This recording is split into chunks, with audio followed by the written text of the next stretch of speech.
This is actually my first time at Foeder for Thought.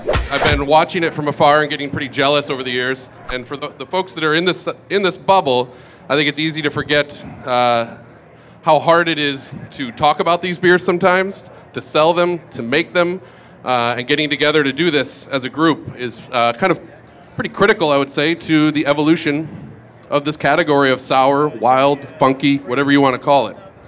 So today we're going to have a series of panels and interviews with some folks. They're going to help us kind of crack this open and have a dialogue about it and just explore the territory of it. And the first three folks here today are going to help us talk about it through the lens of Florida brewing, which I'm pretty excited about because I'm probably going to learn the most from this panel of any of them. Over here we've got Bob Sylvester from St. Somewhere. Clap, Wayne. We've got Matt Manthe from Odd Breed Wild Ales. And of course, your host for this evening, and the place that we're all hanging out and drinking at right now, is Khris Johnson from Green Bench. So let's jump in and talk about Florida Wild Ales. I went back and did a little bit of research and kind of started to stitch together the timeline in my mind from the outside looking in about what sour, wild, and funky looked like from Florida brewers over the course of the last 5 to 10 years. And it's a pretty succinct timeline because there's not a whole lot of people doing that down here. It's a very specific kind of linear path almost that some people have taken when you back up far enough. It kind of seems like everything funnels down, Mr. Sylvester, from yourself. Give us a sense of what it was like when you were first starting St. Somewhere of, well, first of all, there wasn't a scene, so you can't really describe the scene, but give us a sense of what that niche was like when it was just your niche. When we opened St. Somewhere in 2006, there were only two other breweries in the area. It was Dunedin Brewing and Tampa Bay Brew Co. And there was a 10-year spell between any of them opening and St. Somewhere. Double check that. Yeah, you're right. I didn't touch it. You guys hear him okay? Can you hear me? Can you hear me now? It's kind of cutting in and out. Hey guys, can you bump Bob up? There we go. Anyway, there we go. Perfect. So I literally was the first brewery to open after 10 years. And not only were we a brewery to open, but I had or didn't have sense, had the audacity to open a Saison brewery, which was nuts. Still is.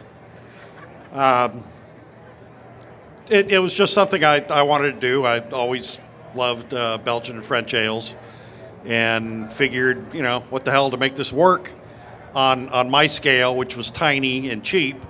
We had to fill a niche, so that was the niche I chose. And I learned real fast that I needed to expand outside of Florida real quick or die. And that was like in the first 6 months. I was putting out a pretty good product. Distributor liked it.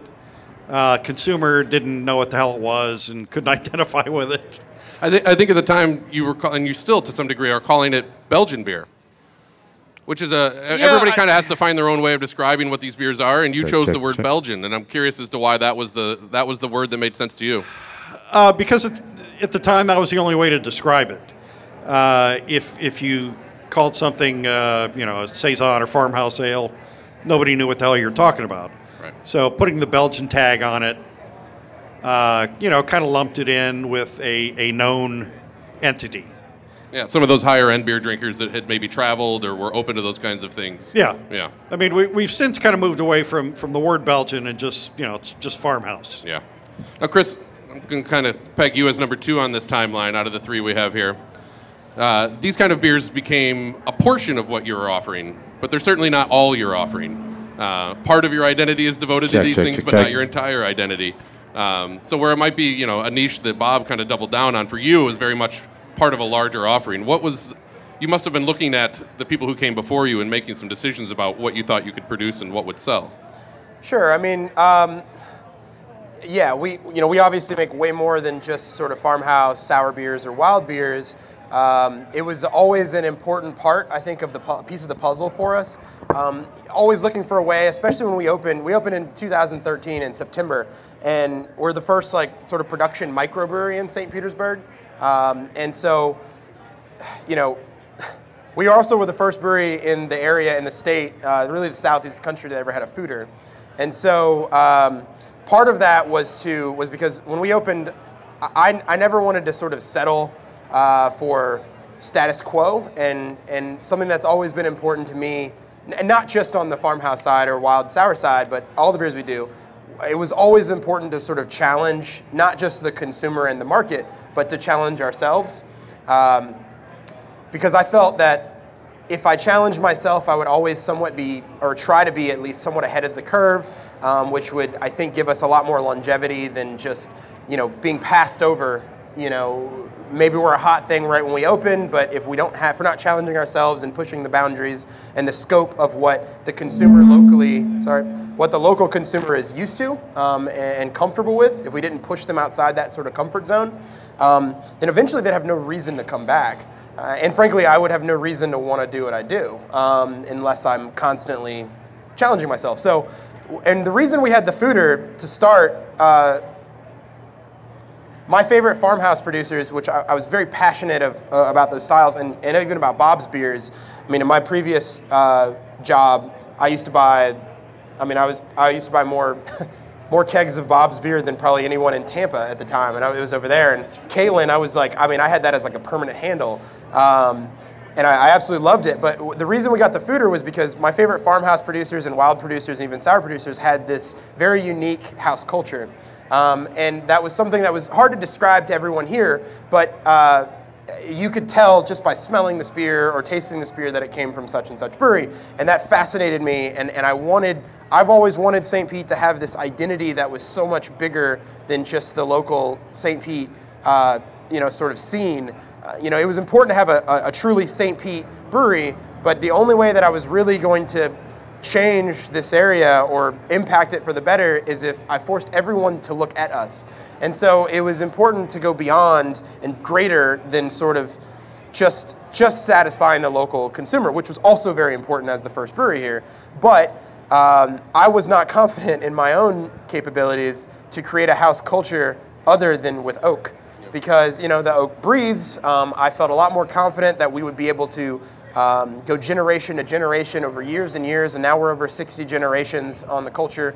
We've not cleaned in between any of those. We still run through lab all the time, and everything comes back, negative for contaminants. So it was important to set an identity for this area and a flavor profile for that. That's why I did it. That identity portion seems really important to me from a brewer's perspective. You were starting basically with no audience for those kind of beers, or extremely small, yes. To the point where I think even today, I think I've heard you say that Florida is your worst market when it comes to the number of sales. Unfortunately, it is. But it's going far and wide. Yeah, but Florida, for beer in general, is still a young market. I mean, we're still 15, 20 years behind the rest of the country because goes back to the container size laws of, the early 2000s. So we're a little handicapped. That same, proportionately speaking, that same thing is true of even brewers in Chicago. They're not selling all of their product in a metropolis as big as Chicago, where you had those drinkers for a long time. People are making those beers. It's a known thing. They're still not able to sell it all there. That's not necessarily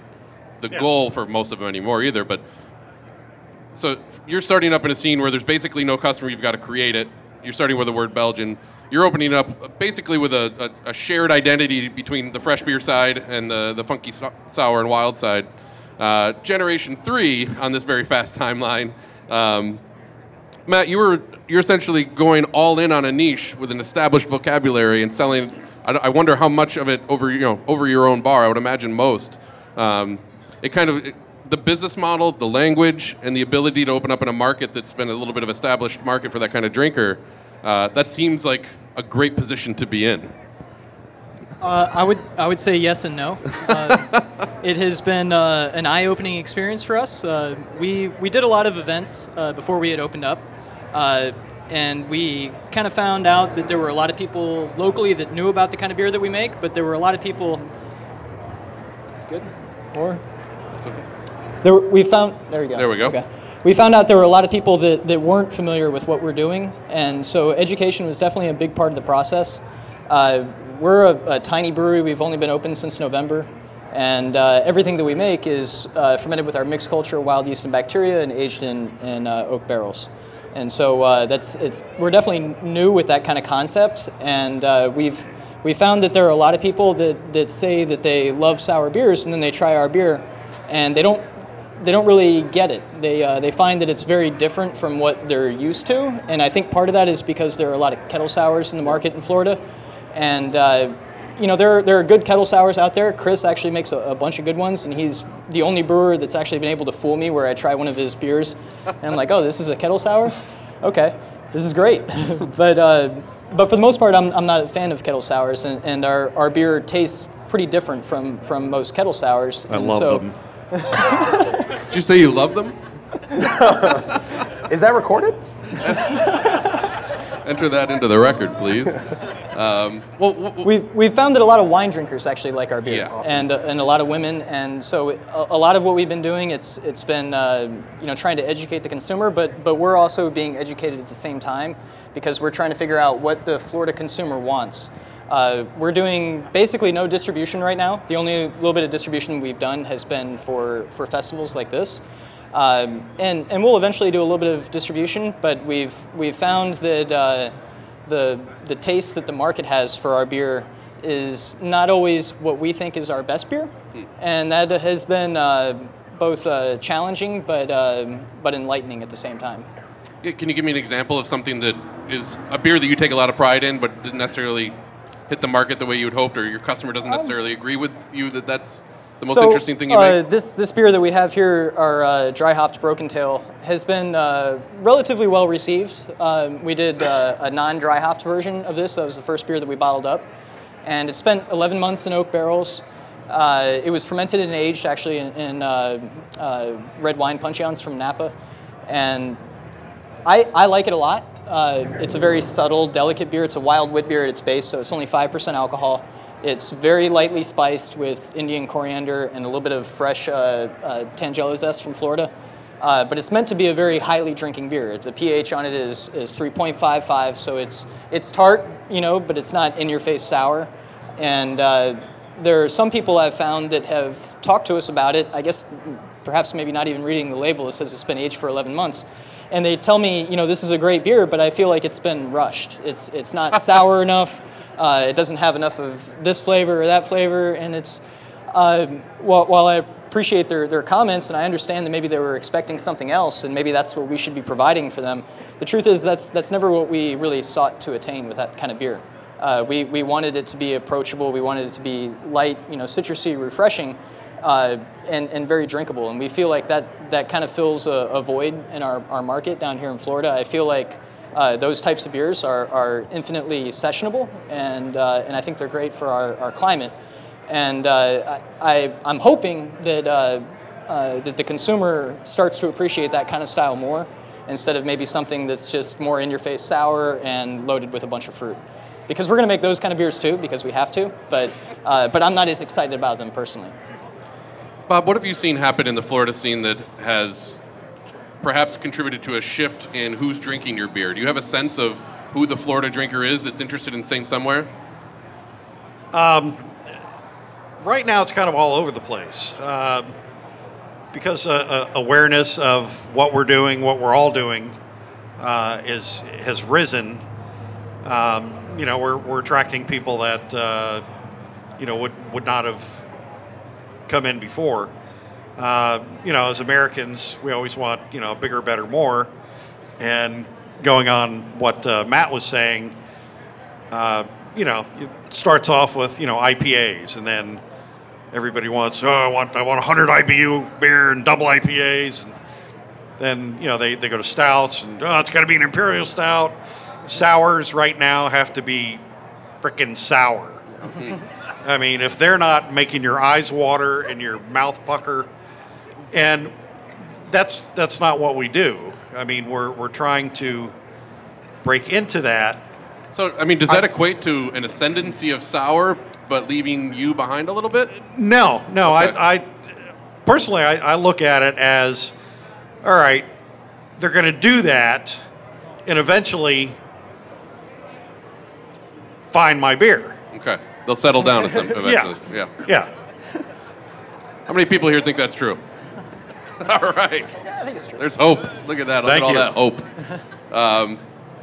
Chris, I know that as someone who has a tap room at this place in St. Petersburg, like you see the different kinds of people who are coming in and drinking your beer for different reasons on different occasions, different expectations.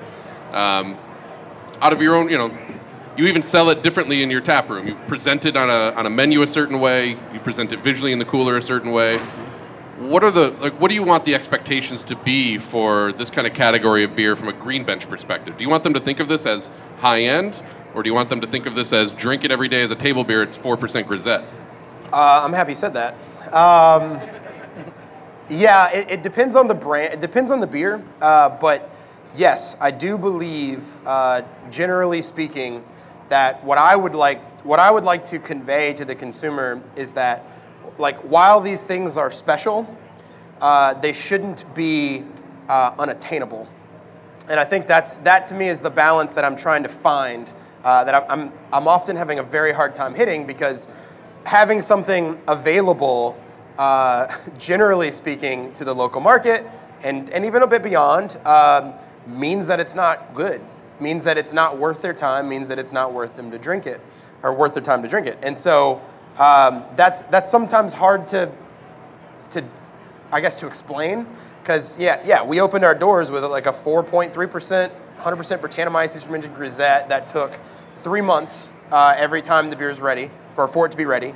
And we sold it for $6 a bottle, a 500 milliliter. And the low price for a lot of people, and as we've heard them even say in the bar, was like, well, it's so cheap, I figured it wasn't like worth anything. And it was like, I mean, the point for this beer is to drink, like you said, like it is a table beer. You're supposed to drink several of these, and you can, and that's the point. And we should have available beers of this caliber. Beers that I mean, I obviously am biased. I think that beer is absolutely great. I mean, phenomenal. And it was built to be, let's make an incredible beer that otherwise would be considered a specialty thing, that frankly should be available, I think, all the time. You should have the ability to drink these things all the time. And so what we found when we first opened, even with the Foeder, and we talked to our local consumer, and they'd walk in and they'd say, like, so, what do you make? And we'd say, we, make these 100% oak fermented farmhouse ales in addition to, IPAs and all this other stuff.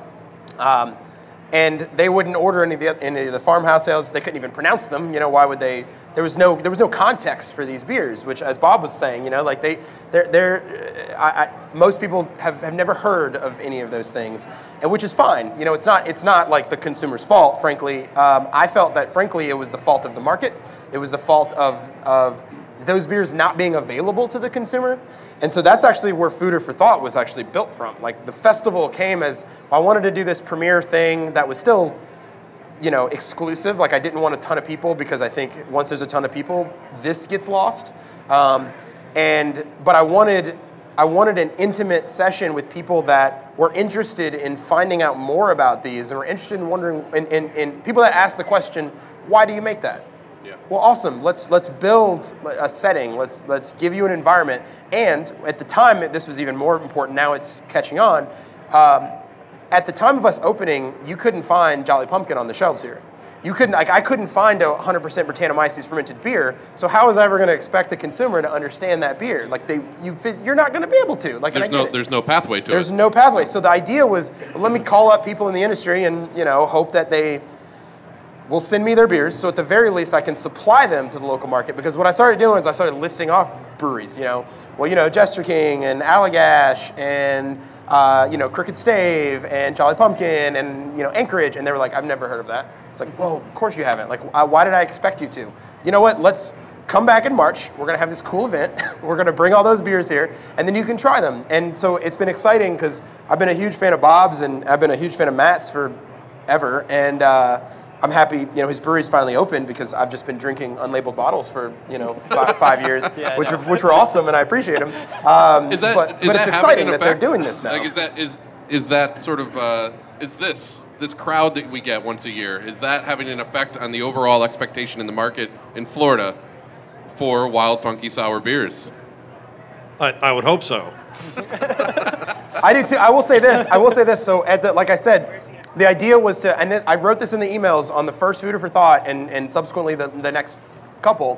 One of the reasons I wanted these breweries to bring their beers was because I wanted their beers on the shelves. Yeah. And if we could build a market with a festival, and every year this is getting bigger, and thank you guys so much, but as they continued to send beer and the consumer, we had more and more people interested in them, my hope was that these breweries could distribute here, because that ultimately was how our market was, I think, going to grow. Sure, we can do as much as we can internally in Florida, but until we get influence from places, I think, that are far more established, that's, I think, when all of this takes off a little more. And like you said, I really hope so. Bob just opened a phenomenal tap room up in Tarpon.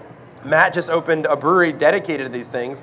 I'm about to open a tap room in this building that is dedicated to these. I really hope that the market's growing and it's ready for it. But that was the point. You know, it wasn't just for us. So a lot of what you're describing, I think, makes perfect sense for the evolution of the beer drinker.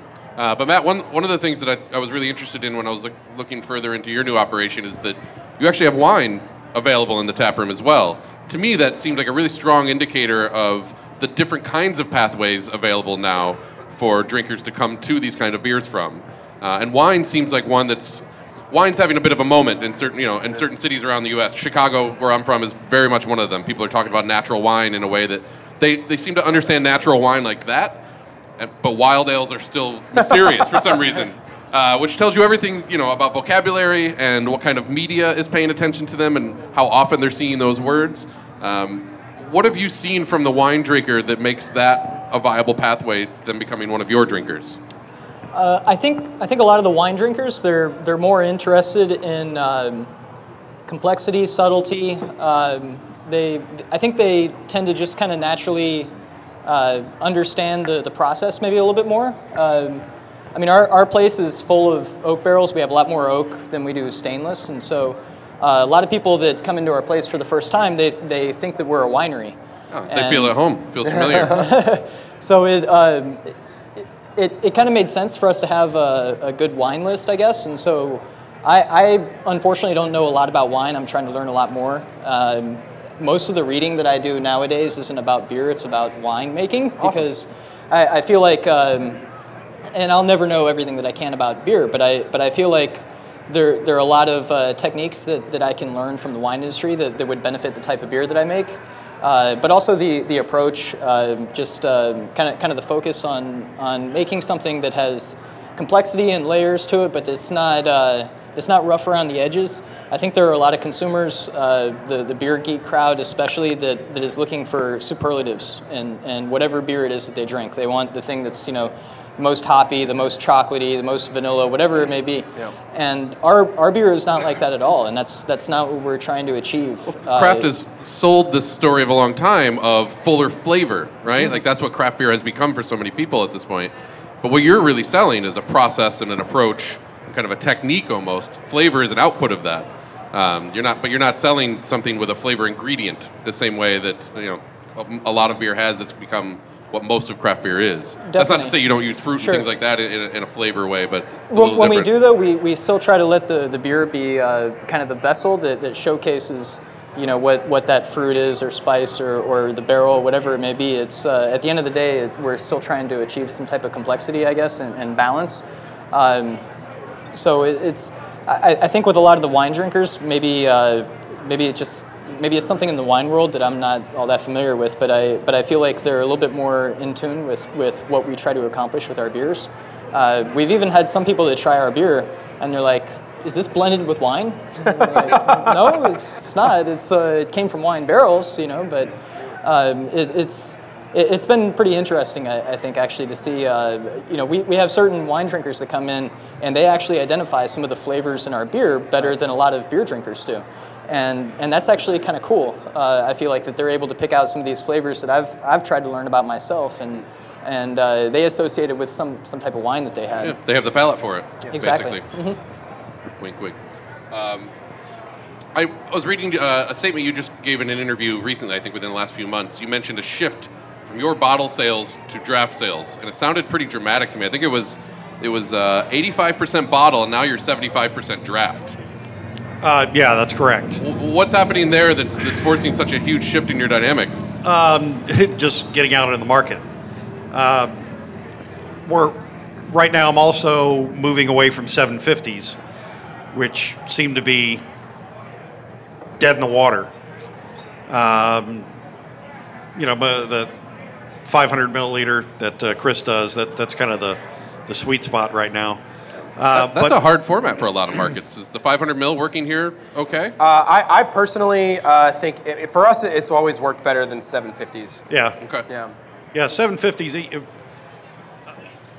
I had a big epiphany when I saw. I ordered a case of Dre Fontaine, and it came in 375s, and I'm like, really? That's where the industry is. But the shift from bottle to draft is a little more selfish. More draft that's out there, the more accessible it is to people. They'll sample it, buy a glass for $6 rather than an entire bottle, which everybody looks at a 750 and thinks, oh my God, I can't drink that. But it's two 12-ounce beers plus some spilled. So it's really not all that much beer. You offer a lot of packaged product out of your own tap room. Mm-hmm. What's the thinking behind that?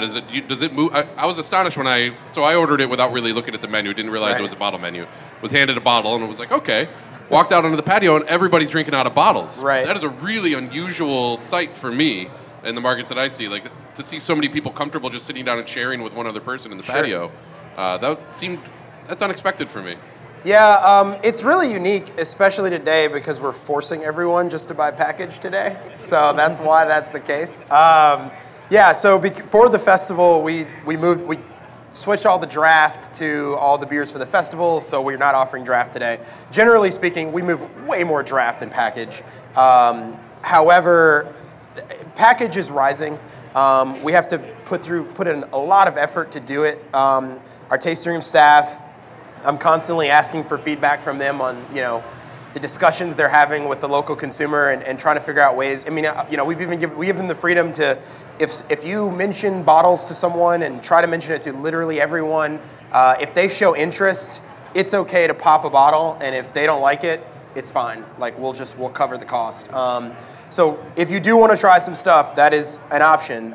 Just because people are going to look at that bottle and people are intimidated by bottles. I mean, I don't want to commit to that. Like that's a commitment. Draft, that's fine. I'll get the same amount. It's 500 milliliters is 16.9 ounce, and so with some spillage, you're at a pint. So it's the same amount of volume, but that is scary. Bottles make an impression, and you want them to. They're designed to make an impression and be exciting in the right occasion. My hope, honestly, with the facility next door, we'll see how it shakes out. It'll grow organically, but we're gonna have my hope is to have like 12 taps over there. But I want like an extensive package menu, so that you'll be able to go back and try vintages of this and that, because at this point, I'm certain that the beers that we make aren't just going to sell out of the door. Like I'm certain that ain't going to happen right now. So at the very least, what that means is we can use that to our advantage, which is having the ability to let people try these beers over the course of time, so try vintages. And wine is huge for us too. We actually just redid our wine menu, brought in some new wines. We did huge tastings, and we're excited to do a lot of even wine events next door. So it'll hopefully open that up. The giant draft lists are particular to America, to the States. If you go to Belgium, best beer bars will have 4 drafts and 700 bottles. And the drafts they have are crap. It's like Jupiler, Maze, Pils, just the European version of, Budweiser. And it's bottles, bottle product. It's hard to be inspired by the old world when you have to sell it to the new. Final thought, state of Florida sour wild ales. It is getting a lot better. Man, it was very, very, very difficult 4 or 5 years ago. And I'm sure before that it was even harder. It was demoralizing. It was kind of depressing. It was sad. I still sometimes have a hard time with it. And it crushes me sometimes, honestly. But man, every year we're selling more tickets here at Foeder for Thought. every year our bottle sales go up. Every year people seem to and specifically of beers like Grisette, and there seems to be more and more people that showed up, even the same people that showed up 4 years ago and wouldn't touch those bottles, that are saying to me, man, I had like 4 Grisettes the last time I was there. I had all, and I'm just, so that is so rewarding. I hope it only gets better. Now that we have a lot more beers from other breweries outside of the state, I think that's huge. And we have a lot more smaller breweries or small breweries that are opening up that are trying to make these beers now, which was definitely not a thing, in 2006 when Bob opened. He was the only one trying to make these beers. So at the very least, people are trying to learn. They're trying to make these beers, and there's more people that are interested, which is, you can't ask for anything else. It's awesome. Any parting thoughts? I would say that the market, at least where we are in South Florida, seems to fortunately show a lot of promise. And I was really kind of surprised at how much of our own beer we're selling from our tasting room. We have a lot of guest beers on draft. We have 12 tap lines. Currently, I'm kind of embarrassed to say that we only have 2 of our beers on draft. And it's because our beer takes so long to make that, we decided we didn't want to rush any of our product and put something out that we're not proud of. But we focus... Thank you. We focus exclusively on barrel-aged wild beer, and we didn't want to offer IPAs. We didn't want to offer pilsners that we make. So we offer them from other breweries, and we have maybe 50, 60 different beers that we carry from other breweries. And when we first opened, my business partner Dan and I, we really thought that we would be selling more guest beers, and we've been really pleasantly surprised at how many people come in, even when we only have a couple of our beers on draft. And we kind of run them through the menu and explain to them the kind of beers that we make, and they say, no, I want to drink your beer. And so we've been kind of, I guess, pleasantly surprised that somewhere between 2/3 and 3/4 of the beer that we sell, depending on the night, is our own beer. And that's 2 lines. And yeah, that's a very extensive, 2-page menu, and they're drinking the couple of beers that we made. So all of a sudden, you're like a bar owner worried about velocity on your IPA line. We're actually having trouble trying to move enough of our guest beers now, and it's a weird situation to be in, I guess, but not necessarily a bad situation. Not at all. Bob, any final thoughts? I'd say the state of what we do in Florida is getting better and better every year. It's kind of preaching to the choir because we meaning everyone here, we're kind of in the bubble, and I find myself having to remove myself from the bubble and go into other tap rooms and just hang out and see what everybody's ordering, and it's IPAs. And, looking at how the beer world looks at Florida, and they're not looking at Florida for what we do yet. Yeah. It's, pastry stouts and rainbow Berliners. But I think with the caliber of breweries that are opening lately, doing what we do, are phenomenal. I mean, as good as anywhere. And that'll be a customer you can find anywhere in the world for St. Somewhere beer. Yeah, exactly. Bob, Matt, Khris, thank you so much for joining me and chatting through all that. I appreciate the insight. Thanks, Mike. Cheers.